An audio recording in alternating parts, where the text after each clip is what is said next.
What if the guilt you feel for taking a nap, the actual physical discomfort of doing nothing, was installed in you on purpose by people who needed you to keep working? You know the feeling. It's Saturday. You have nothing due. You lie down. And within 5 minutes, your brain goes, shouldn't you be doing something? Shouldn't you be learning a skill? Building something? Getting ahead? You're not even fully horizontal before the guilt hits. Friedrich Nietzsche wrote about exactly why that happens in 1887. Before capitalism had a wellness influencer, before 5 a.m. routines, before anyone put "sleep is for the weak" on a gym poster. He saw the whole machine coming and tried to warn us. We didn't listen. We made it a podcast instead.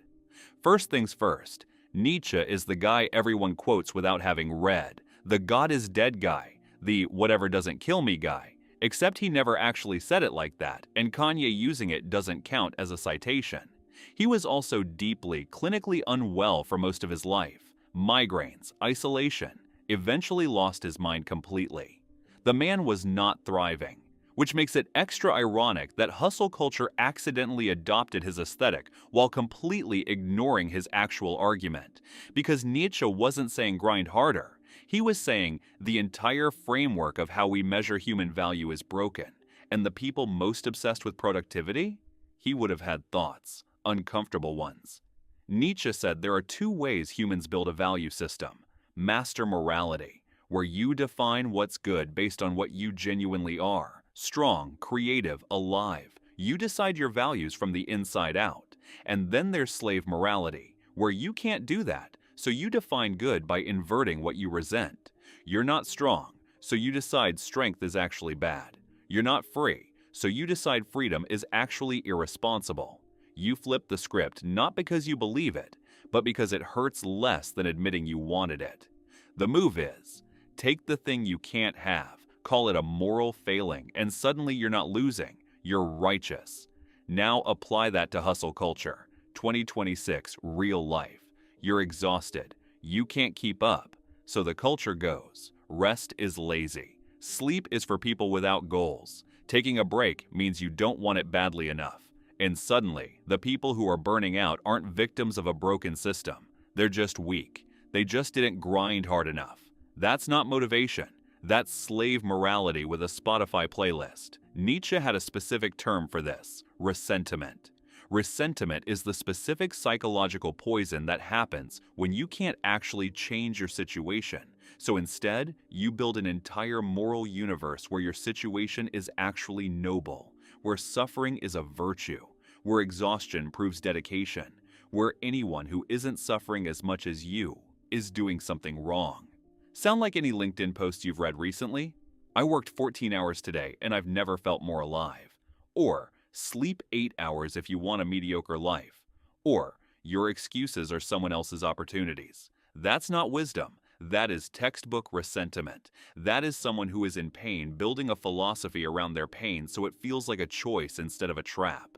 Nietzsche wasn't celebrating this. He was diagnosing it. There's a difference, a massive one. Here's where it gets really uncomfortable for hustle culture, because Nietzsche's actual ideal, the Übermensch, the Overman, the person who transcends all this, is not the guy with the most calendar blocks. It's not the person waking up at 4:30 a.m. to cold plunge before their investors call.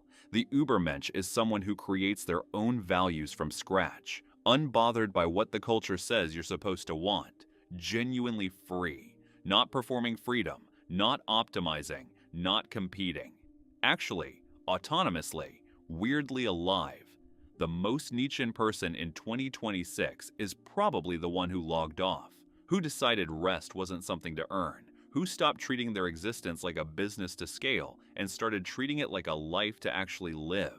And hustle culture hates that person, because that person broke the loop. They saw the machine, stepped off the conveyor belt, and the machine requires everyone's participation to keep running.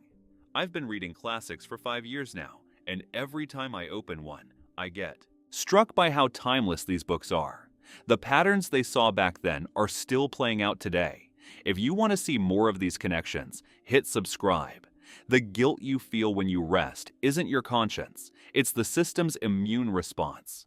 Nietzsche's whole project, Across every book, every breakdown, every alienated letter to people who didn't understand him was one question. Are you living by your values or by someone else's? Not your parents, not your companies, not the productivity influencer who's selling a course on the side. Yours.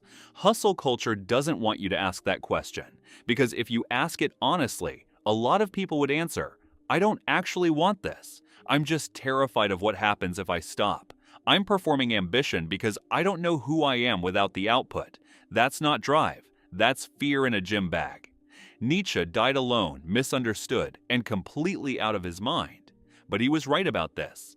The most radical thing you can do in a culture that profits from your exhaustion is to actually rest without guilt, without justification, without posting about your morning routine afterward. Not because you earned it, because you're a person.